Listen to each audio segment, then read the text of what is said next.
Assalamualaikum warahmatullahi sobatku dimanapun berada. Semoga saat kamu mendengarkan ini dalam keadaan sehat dan tetap enjoy menjalani kehidupan. Dengan saya Jakaria, pada kesempatan ini saya akan menyampaikan sketsa filsafat karya Ustadz Hasan Abu Ammar yang terdiri dari 7 bahasan utama yang terbagi ke dalam pasal-pasal dan terbagi lagi ke dalam poin-poin penting yang saling berkaitan. Buku sketsa filsafat ini mudah untuk dipahami, sehingga pas banget deh bagi peminat filsafat, baik yang baru saja memulai belajar filsafat maupun yang sudah lama mendalami filsafat. Dan bagi yang tidak suka filsafat, sebaiknya jangan didengarkan. Baiklah teman-teman, kita akan melanjutkan pembahasan kita ke pasal yang ke-7 di bahasan ke-6 ini. Pasal 7 ini dia membahas tentang bahan dan bentuk saling memerlukan. Penjelasan secara globalnya dari saling memerlukan bahan dan bentuk adalah bahwa gabungan antara keduanya adalah gabungan hakiki dan natural, di mana melahirkan satu esensi secara hakiki dan natural juga. Tidak seperti kesatuan produksi yang sebaliknya, misalnya kesatuan rumah, mobil, dan lain-lain. Itu bukanlah kesatuan yang hakiki ya. Jadi kerinciannya adalah bahwa bentuk akan selalu ada manakala didahului oleh potensi yang diemban oleh keberadaan sebelumnya. Seperti bentuk mani yang didahului oleh daging. Misalnya sebagai pengemban potensinya. Jadi daging yang merupakan gabungan dari bahan dan bentuk daging merupakan bahan bagi bentuk mani yang akan mendatanginya. Maka dengan demikian, setiap bentuk selalu memerlukan kepada bahan yang mengemban potensi sebelum ia terjadi. Perlunya bentuk kepada bahan juga bisa dilihat dari sisi keindividuannya alias keeksistensiannya secara khusus. Sebab ketika bentuk itu ingin eksis di alam eksternal, ia melazimi aksiden-aksiden khusus yang membedakannya dari yang lain dilihat dari aksiden-aksiden itu.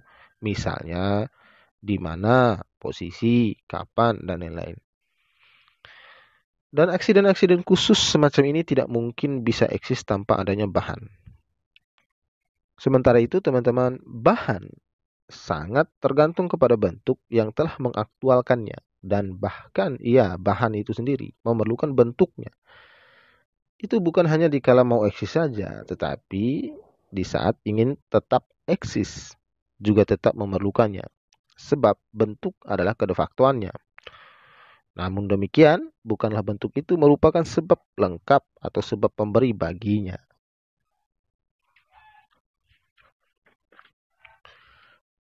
Karena ia juga memerlukan bahan dalam kegolongannya dan keindividuannya.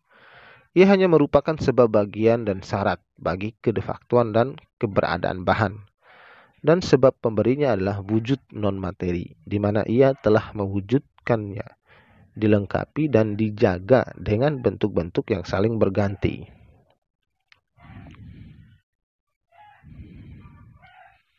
Atas dasar penjelasan itu teman-teman, ada beberapa sanggahan di mana ketika kita menyatakan bahwa sebab pemberi telah mewujudkan bahan yang dijagakan kepada bentuk-bentuk, berarti bahan di sini adalah satu secara matematis dan pasti alias tertentukan. Dan bentuk-bentuk itu adalah satu global.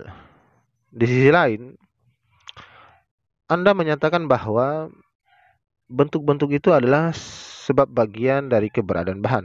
Padahal yang namanya sebab sudah pasti lebih kuat dari akibatnya. Sementara kita semua tahu bahwa satu mekanis atau satu matematis lebih kuat dari satu global. Lalu bagaimana mungkin bentuk-bentuk itu menjadi sebab bagian dari keberadaan bahan? Nah, itu menjadi sanggahan pertama. Nah, sanggahan yang kedua yaitu kalaulah hal yang menjadi sanggahan pertama itu kita abaikan misalnya. Tapi jelas telah terjadi banyak perubahan bentuk pada bahan gitu. Dan perubahan itu berarti hilangnya satu bentuk dan datangnya bentuk lain. Kalau bentuk itu bagian dari sebab lengkap, maka hilangnya bentuk berarti hilangnya sebab lengkap. Karena hilangnya bagian adalah hilangnya keseluruhan. Dengan demikian, maka mengambil bentuk sebagai sebab bagian dari bahan sama dengan menolak keberadaan bahan itu sendiri. Sanggahan tersebut dapat kita jawab di pembahasan potensi dan de facto, teman-teman ya. Bahwa perubahan bentuk ya yang terjadi pada bahan bukan merupakan pergantian bentuk dengan bentuk lain atau hancurnya satu bentuk kemudian munculnya bentuk lain yang menggantikannya. Tapi semua itu terjadi dalam satu gerakan perubahan yang berkeseluruhan atau terjadi dalam satu aliran perubahan di mana substansi materi bergerak seirama dengan aliran itu hingga tercipta di dalamnya batasan-batasan atau stasiun bentuk. Jadi, bentuk-bentuk itu ada dalam satu keberadaan hakiki dan matematis, tapi memanjang. Oleh karenanya, dalam satunya yang jelas dan matematis itu terdapat banyak dan keglobalan yang atau kesamaran sesuai dengan kebahanannya bahan, di mana artinya adalah kesiapan menerima kedefaktuannya atau bentuk. Dengan demikian, maka perkataan kita yang menyatakan bentuk-bentuk itu adalah satu global dan merupakan sebab bagian dari bagi bahan dilihat dari sisi hinggapnya satu bentuk secara global pada satu yang memanjang dengan pembagian, yakni membagi satu memanjang itu ke dalam stasiun-stasiun bentuk yang akan dilewati. Pasal 8 yaitu tentang pembuktian jiwa atau ruh dan akal. Jadi teman-teman telah didefinisikan bahwa jiwa atau ruh adalah substansi non-materi secara zat, tapi rapi. Ya, rapi tidak dalam aktivitasnya. Saya ulangi, jiwa itu adalah substansi non-materi secara zat, rapi tidak dalam aktivitasnya. Bukti keberadaan unsur non-materi pada manusia adalah ilmunya. Sebab ilmu adalah keberadaan non-materi, sebagaimana akan dibuktikan nanti di bahasan subjek dan objek ilmu. Sebagai isyarah, ya, dapat dikatakan bahwa ilmu adalah informasi manusia tentang apa saja yang menyangkut keberadaan dan ketiadaan. Seperti tahu makna tiada. Sementara keberadaan memiliki dua macam, materi dan non-materi. Ketika salah satu ilmu adalah non-materi, berarti tidak mungkin ilmu mengenainya adalah materi. Dengan terbuktinya ke-non-materiannya ilmu, walaupun sebagian saja, dapat dipastikan bahwa manusia memiliki unsur non-materi di balik materi atau badannya ini. Ya, jasad kita sekarang ini. Nah, unsur non-materi manusia itulah yang kita katakan sebagai jiwa atau ruh. Ya, apalagi ditambah dengan kenyataan bahwa semua ilmu itu non-materi. Misalnya dengan bukti bahwa ilmu tentang materi pun tidak mungkin dikatakan materi, lantaran tidak memiliki efek materi yang diketahui. Ilmu tentang api yang ada di dalam manusia tidak berefek panas sebagaimana api di keberadaan materinya. Jadi api eksternal adalah materi, sedang api internal adalah non-materi. Atau dengan bukti bahwa dalam data atau ilmu manusia tentang keberadaan materi ini, terdapat data-data yang ukurannya jauh melebihi volume manusia. Misalnya, ilmu atau data manusia tentang gunung, langit, bumi, pohon, dan lain-lain. Kita tidak bisa menyatakan bahwa data-data itu terkumpul dalam materi otak setelah mata menerima gambar mereka yang telah diskala dulu olehnya dalam bentuk yang sangat kecil. Lalu setelah itu dikirim ke otak melalui saraf-saraf. Sebab kalau mata melihat semua yang lebih besar itu dalam bentuk skala dan gambar yang sudah di skala ini yang dikirim ke otak, Berarti manusia dengan mata dan otaknya tidak pernah tahu dan mengerti ukuran sebenarnya mereka. Kalau begitu, dari mana ia tahu ukuran sebenarnya itu? Dengan terbuktinya sesuatu yang lebih besar telah masuk ke dalam manusia, maka sudah tentu bahwa manusia memiliki unsur non-materi. Karena hukum materi menyatakan bahwa yang besar tidak masuk ke dalam yang kecil. Hal itu karena materi dibatasi dengan ruang, sementara non-materi tidak demikian. Dengan isyarah di atas, maka dapat kita simpulkan bahwa manusia memiliki unsur non-materi di samping materi badaninya atau jasad kita sekarang ini. Ya, dan unsur non-materinya itulah yang dikatakan jiwa.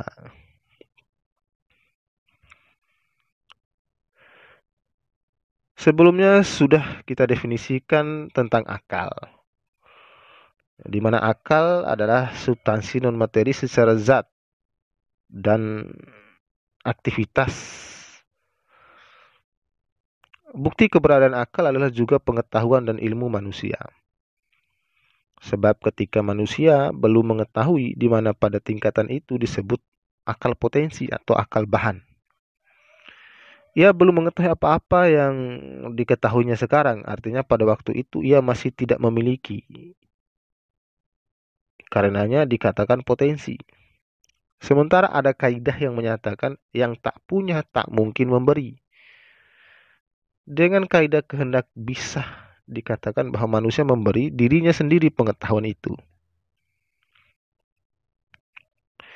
Lalu dari mana pengetahuan manusia itu datang? Kalau dikatakan dari materi, jelas tidak mungkin juga, sebab materi adalah hakikat keterceraiberaian, sementara ilmu adalah kehadiran, yakni kehadiran yang ditahu pada yang tahu. Kalau materi tidak mengerti dirinya karena bercerai-berainya itu, bagaimana ia bisa mengetahui selain tanya dan memberitahu yang lainnya? Lagi pula, kedudukan materi, teman-teman, lebih rendah ketimbang non-materi.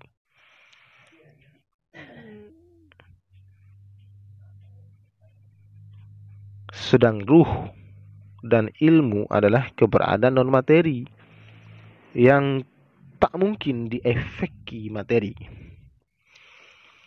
Oleh karena itu, ya mula sadrah telah menguasai keefekan pada ruh yang non-materi seperti panas, manis, harum, dan lain-lain dari ilmu-ilmu panca indera dengan uraian di mana berakhir pada apa yang diistilahkan dengan khuduri atau ciptaan ruh. Kalau ilmu-ilmu jiwa itu tidak datang dari dirinya sendiri atau materi, lalu dari mana lagi kalau bukan dari substansi yang lebih kuat dari dirinya sendiri? Yakni substansi non-materi yang tidak memiliki sisi kepotensian sedikit pun. Dan karena potensi itu milik materi sebagaimana maklum, maka substansi yang memberikan ilmu kepada manusia itu adalah non-materi yang tidak berhubungan dengan materi, baik secara zat atau aktivitasnya. Inilah yang dinamakan dengan akal. Lagi pula sudah dikatakan sebelumnya bahwa sebab pemberi bagi benda adalah substansi non-materi yang telah memberi keberadaan bahan dengan bentuknya dan menjaganya dengan bentuk-bentuk itu. Jadi teman-teman, ada salah satu ciri substansi ya, adalah tidak adanya kontra. Jadi salah satu ciri substansi adalah tidak adanya kontra atau didan di dalamnya. Karena kontra adalah dua sifat yang saling bertentangan. Oleh karenanya mereka memerlukan objek, subjek, atau partner untuk dijadikan tempat ajangnya atau tempat berlakunya hal demikian.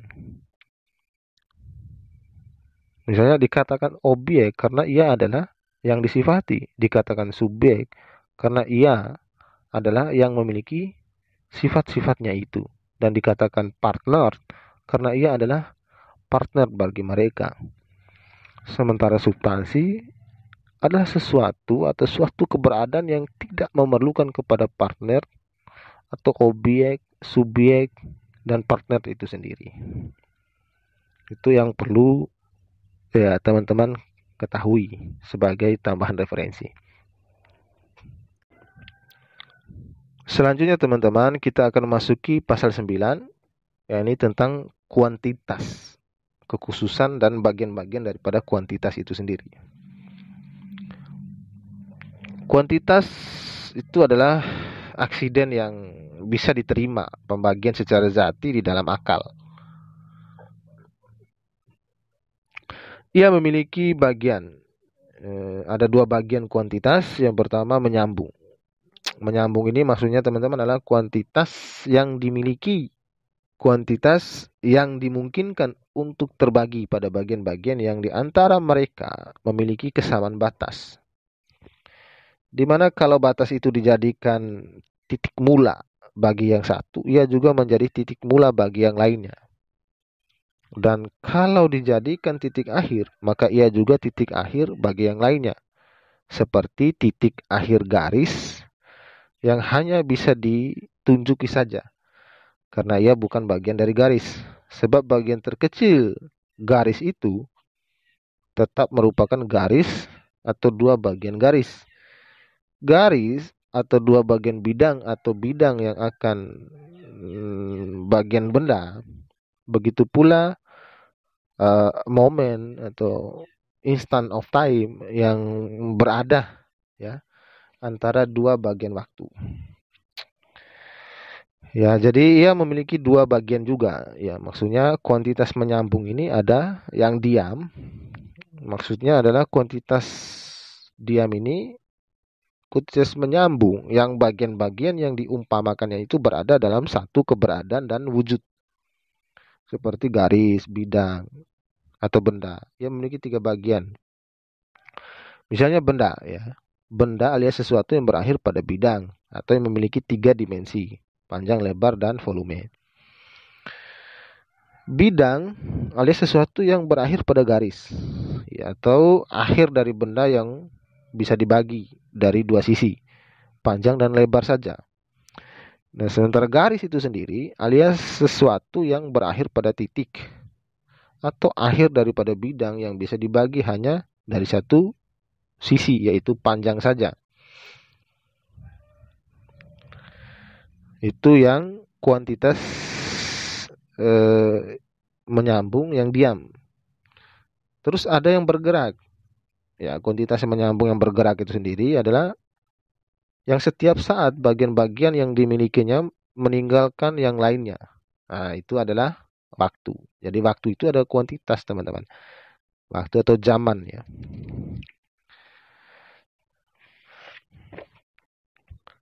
Nah, selanjutnya bagian kedua daripada kuantitas itu adalah terpisah. Ya, jadi kuantitas terpisah ini adalah yang tidak mungkin memiliki titik batas yang bisa dipakai oleh bagian-bagiannya secara bersamaan. Seperti angka 5, kepada beberapa pun ia dibagi, maka tidak akan bisa ditemui batasan yang bisa dijadikan titik mula atau titik akhir. Ia tidak akan berakhir dia. Bagi bagian-bagiannya secara bersamaan. Jadi kuantitas terpisah ini terwujud karena pengulangan satu. Sekalipun satu bukanlah kuantitas karena tidak sesuainya dengan definisi. Dan setiap kuantitas yang bertambah karena satu dianggap sebagai golongan tersendiri karena memiliki efek yang berbeda satu sama lainnya. Nah, sebagai tambahan teman-teman untuk melengkapi pemahaman kita terkait dengan kuantitas serta bagian-bagiannya tersebut. Jadi banyak orang yang menyatakan di kehidupan masyarakat kita ini menyatakan bahwa kosong itu ada. Ya, jadi kosong, misalnya kita kalau baca nomor 081, itu kadang kita keliru, kita sebut kosong. Dan kosong itu bisa juga dikatakan oleh orang-orang ini adalah sesuatu yang ada. yaitu adanya tempat yang tidak ditempati oleh siapa dan apapun. Nah, itu alasan orang-orang yang menyatakan adanya kosong. Nah, tetapi ketika kita menyatakan itu benar-benar ada, maka sama dengan kita menyatakan bahwa ada volume tanpa benda. Nah, sementara adanya volume tanpa benda itu jelas mustahil, ya, sebab tempat itu adalah volume benda. Jadi tidak logis ketika kita menyatakan ada volume tanpa benda. Ya, bagaimana mungkin? Oke, selanjutnya pelengkap lagi, ya, ketika kita untuk membahas kualitas ini. Jadi kualitas itu punya hukum-hukum khususnya. Yang pertama, dia tidak memiliki kontra. Ya, jadi dia tidak memiliki pertentangan. Yang kedua, dia dapat menerima pembagian secara de facto dalam akal atau pahaman kita. Yang ketiga, sama dan tidak sama. Maksudnya sifat khusus bagi kuantitas dan disifatkan kepada selainnya melaluinya, yakni setelah selainnya itu disifati dengan kuantitas, baru setelah itu bisa disifati dengan keduanya. Misalnya tongkat ini sama dengan tongkat itu atau lebih panjang darinya. Nah, jadi itu kuantitas. Yang keempat, hukum khusus kuantitas itu berakhir dan tidak berakhirnya. Sesuatu pun milik kuantitas secara khusus yang disifatkan kepada selainnya dengan berkata ya sama dengan penjelasan yang sebelumnya.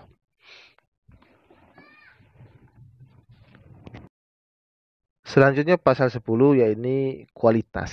Tadi kuantitas, sekarang kualitas.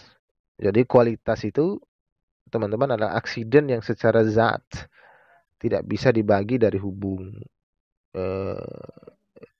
dibagi dan dihubungkan ya kepada selainnya. Ia dibagi menjadi 4 bagian. Yang pertama, kualitas jiwa seperti cinta, benci, berani, takut, pandai, bodoh, harap, putus asa dan lain-lain. Itu adalah kualitas jiwa. Yang kedua, kuantitas. Ya, kualitas daripada kuantitas. yakni yang khusus mensifati kuantitas seperti lurus, bengkok, bulat, segitiga dan lain-lain. Dari kuantitas menyambung dan seperti genap ganjil dalam angka yang merupakan kekhususan kuantitas terpisah. Jadi ganjil itu, bulat atau bengkok itu adalah kualitasnya daripada kuantitas. Ya. Yang ketiga, kualitas potensial yang juga dikenal dengan istilah potensi non-potensi. Misalnya potensi besar atau kuat untuk terinteraksi, misalnya air, atau potensi besar untuk tidak terinteraksi, misalnya batu. Potensi-potensi lain yang tidak besar pun adalah bagian dari kualitas potensial ini. Begitu pula potensi substansial yang dikenal dengan bahan atau potensi yang ada pada benda untuk dijadikan ya benda ya, pendidikan gitu. Misalnya yang tertentukan panjang, lebar dan tebalnya atau volumenya. Yang keempat, kualitas indrawi. yakni ya kualitas indrawi ini maksudnya teman-teman adalah kualitas-kualitas yang bisa diindra dengan panca indera. Kalau cepat hilangnya seperti merahnya wajah atau malu atau marah disebut dengan interaksi sementara. Kalau yang abadi seperti kuningnya emas disebut dengan interaksi tetap. Jadi itu kualitas indrawi. Jadi sesuatu yang bisa terindra tapi bisa cepat hilang, misalnya muka merah, itu kualitas indrawi. Maksudnya hanya indrawi bisa didapati. Beda dengan kualitas jiwa sebagaimana pada bagian pertama, cinta, benci, berani itu tidak bisa kita indrai. Ya, cinta tidak bisa kita lihat. Berani, takut, ya takut mungkin saja bisa kita sesuaikan ya dengan wajah atau ya dengan gestur tubuh ya, bagaimana tingkah laku. Tapi dia menjadi kualitas indrawi. Selanjutnya teman-teman, pasal yang ke-11 sekaligus menjadi pasal terakhir daripada bahasan yang ke-6 ini, yakni kategori hubungan. Kategori hubungan itu maksudnya teman-teman adalah esensi-esensi aksiden yang timbul karena penghubungan sesuatu dengan sesuatu yang lain. Mereka ada 7 macam, yaitu di mana, kapan, posisi, milik, hubungan, aksi, dan interaksi. Saya ulangi, di mana, kapan, posisi, milik, hubungan, aksi, dan interaksi. Jadi ada 7. Yang pertama di mana? Di mana ini adalah aksiden yang timbul dari penghubungan sesuatu dengan tempat. Hal yang mana ia bisa ditempati atau ditinggalkan, bisa dikatakan di sini dan di sana. Bisa juga memiliki posisi dengan diri dan lingkungannya. Ya, jadi berukuran bisa dibagi dan bisa menolak benda lain manakala suatu benda telah menempatinya. Jadi para filosof berbeda pendapat mengenai hakikat di mana ini. Mereka sampai memiliki 6 macam pandangan. Jadi di mana ini adalah hubungan yang terjadi antara volume benda dengan ruang yang ditempatinya, atau hubungan yang terjadi antara tempat benda, ruang, dengan ruang maksudnya, yang didudukinya. Di mana ini dalam istilah Inggrisnya disebut dengan place. Ya, place. P-L-A-C-E. Jadi mesti diperhatikan kapan place itu diartikan tempat dan kapan diartikan di mana. Selanjutnya yang kedua, kapan. Kapan adalah aksiden yang timbul karena penghubungan antara sesuatu dengan waktu.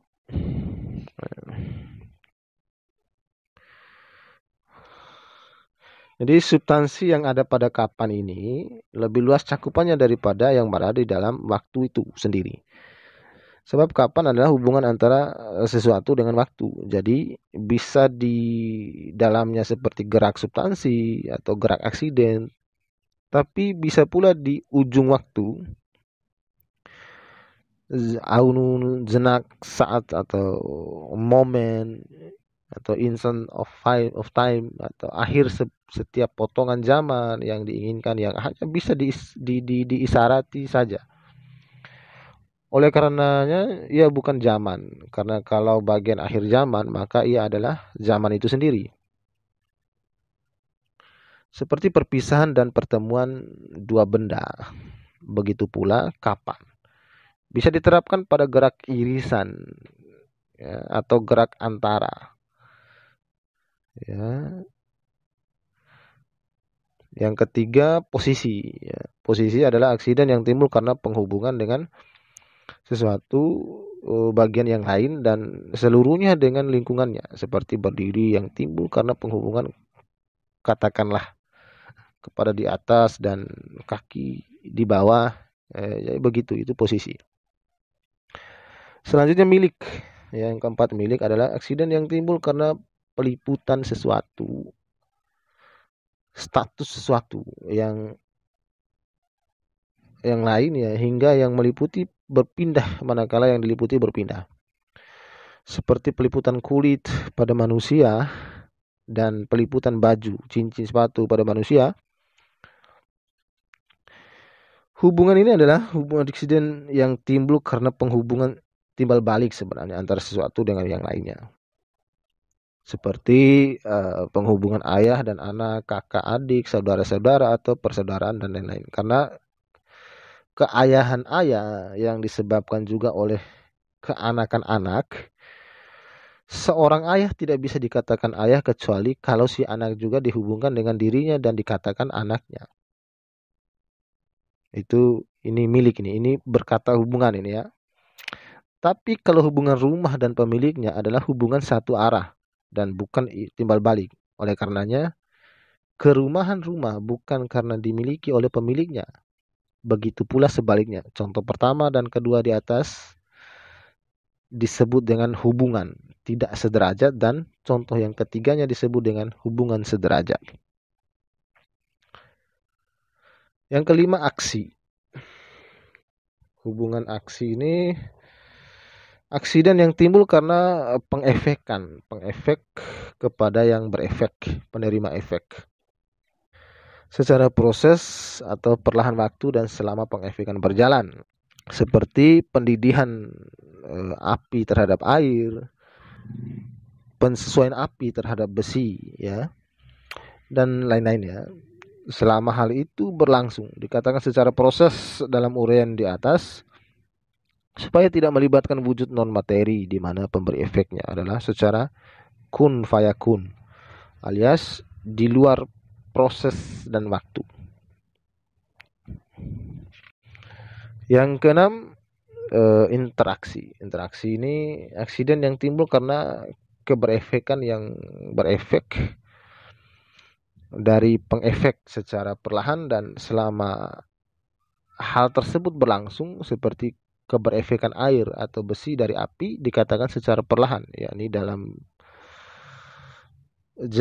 jangka waktu ya yang perlahan, karena supaya tidak melibatkan wujud-wujud non materi yang keberefekan mereka itu secara sekali jadi, alias di luar waktu. Demikianlah teman-teman ya, bahasan pasal 7 sampai pasal yang ke-11 terkait bahasan yang ke-6, yaitu 10 kategori. Jadi itulah 10 kategori. Semoga apa yang baru saja saya bacakan atau saya sampaikan dapat dimanfaatkan atau bermanfaat dalam diskusi-diskusi teman-teman jika ini dijadikan bahan. Akhir kalam, saya ucapkan billahi taufik wal hidayah. Wassalamualaikum warahmatullahi wabarakatuh.